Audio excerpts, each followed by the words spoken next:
Yon, welcome my friend. So right now dito kami sa gym kung saan mag-workout kami.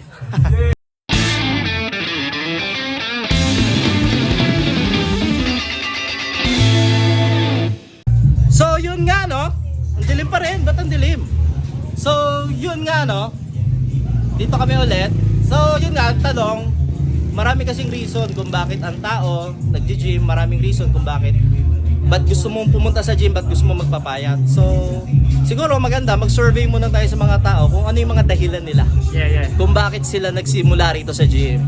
So tara! Boss! Ba't ka pala nag-gym? Para kay Mrs. Yon! Yun. Boss! As lang! Ba't ka po ba nag-gym? Para lumaki. Para lumaki? Wow! Thank you! Sir! Good evening! Ba't ka po ba nag-gym? Maintaining good health and balanced shape. Wow! Thank you sir! Thank you! Boss! Ba't ka ba nag-gym? Para steam. Oy, thank you! Bakit ka nag-gym? Para maging healthy. Wow! Thank you! Bro! Ano ba ang dahilan? Ba't ka nag-gym? Bakit? Niyaya kasi ako ng mga ibigan ko.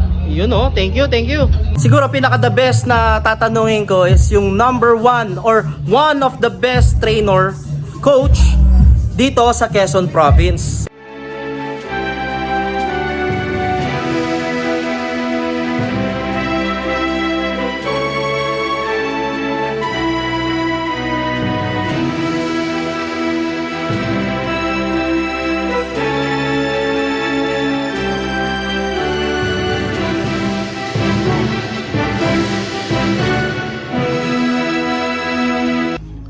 Yan, boss! Yes! Ano bang masasabi mo? Bakit kailangan natin magsimula sa gym? Wow, ang ganda naman ang tanong mo. Ayan, actually, lahat ng tao kailangan mag-gym at magpalakas para ma-prevent natin yung lahat ng mga diseases, lahat ng mga sakit na pwedeng pumasok sa ating katawan. Di ba? Katulad ko, ako 45 years old pero nakita mo Grabe, 45 years old? Super Ang ganda ng katawan. Si ma'am, katulad ni ma'am, siya dating yaki, ngayon Yummy. sexy and yummy. Oh, wow. Alright? Boss, thank you. So, yun nga, no, marami tayong narinig na advices or reason ng mga tao rito sa gym, no? So, right now, ano kasi yan eh, sa akin para sa akin, siguro reason kung bakit kailangan, ba't ka magsisimula sa gym is nasa sa'yo, dahilan mo. Magandang reason ako, katulad ko, gusto ko maging healthy.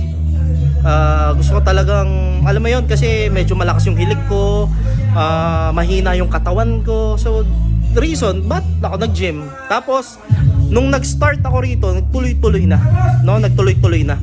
So, siguro, ma-advise ko sa mga kaibigan natin dyan, alam nyo, kumuha rin kayo ng trainer. Unang-una, mga licensed trainer or yung may mga alam talaga na may certificate na train sila ng mga tao rito sa gym. Kasi malaking factor na magagabayan nila kayo sa tamang workout na kailangan nyo para hindi rin kayo mabigla. No? So maraming salamat sa mga kaibigan natin dyan and I hope nakatulong ito sa inyo. Bye!